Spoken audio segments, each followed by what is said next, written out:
elegant silver covering that elicited surprised murmurs from the crowd. Luke set a finger to the gleaming metal, letting Matthew know that he well remembered who it was that had so damaged him and had not forgiven, nor ever would. He narrowed his eyes, made a slitting motion over his throat, and spurred his horse on, all the while turning to stare at Matthew, who stood unmoving until horse and rider disappeared. "The sooner we leave the better," Simon muttered, as they hurried away from the crowds. They took a sharp left, having to lean backward so as not to topple down the slippery, steep close that led into Cowgate. Matthew agreed, still shaken by the naked hatred that shone out of Luke's eyes. "I want you to do something for me." Simon looked at him with a certain caution, but nodded. "I want you to draw up a document today that makes you the guardian of Mark should anything happen to me." "Nothing will happen to ye." "Mayhap not," Matthew shrugged. "But unless I draw up such a deed, then both Mark and Alex may find themselves in the not-so-tender care of my brother. After all, Luke's my closest male relative, unfortunately." Matthew's gut twisted at the thought, and it was apparent wee Simon agreed, an uncharacteristic scowl settling on his round face. "I'll do it when we get back to our room, and you can sign it and have it witnessed by the landlord." When Matthew prepared to leave for the evening, Simon frowned. "Should you go abroad alone, what with Luke being here?" "I'm invited to dine with Minister Crombie and his brother," Matthew said. "I don't think I'll be in any danger there." Simon grunted. "Not there, no, but in the going and the coming you might be." Matthew strapped on his sword. "I'll be careful."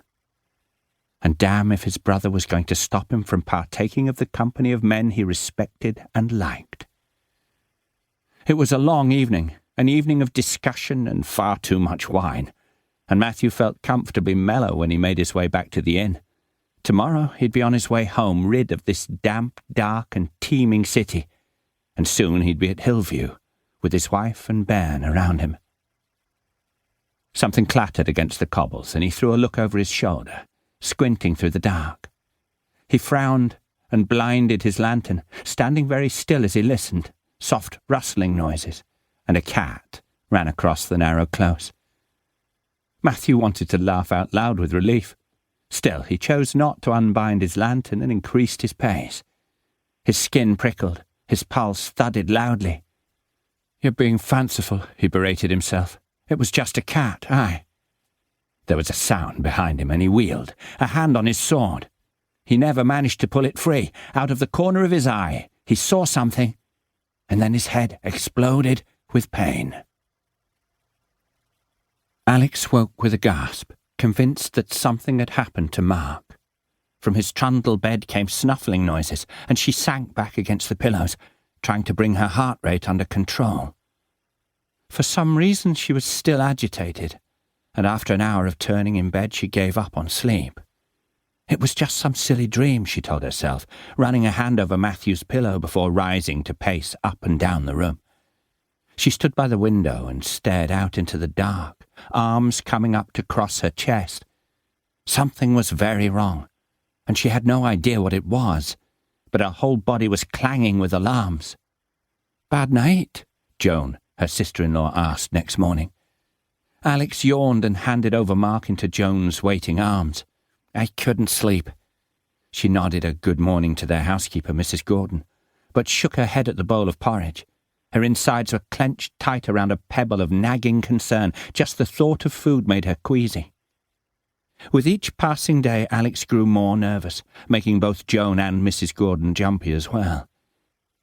He should be back by now, and Alex spent far too many hours with her eyes glued to the lane. When she finally heard the sound of horses, she dropped the basket she was carrying, bunched up her skirts and flew up the lane to meet him. She saw Samson riderless, and turned, bewildered, to Simon. Her heart came to a screeching halt before it started up again, and she moved towards the horse, her hands stretched out to touch the man who wasn't there. "Matthew?" Her eyes nailed themselves to Simon's, and the expression she saw in them turned the air in her lungs to lead, a dragging weight that threatened to suffocate her. He was dead. Her Matthew was dead, and oh my...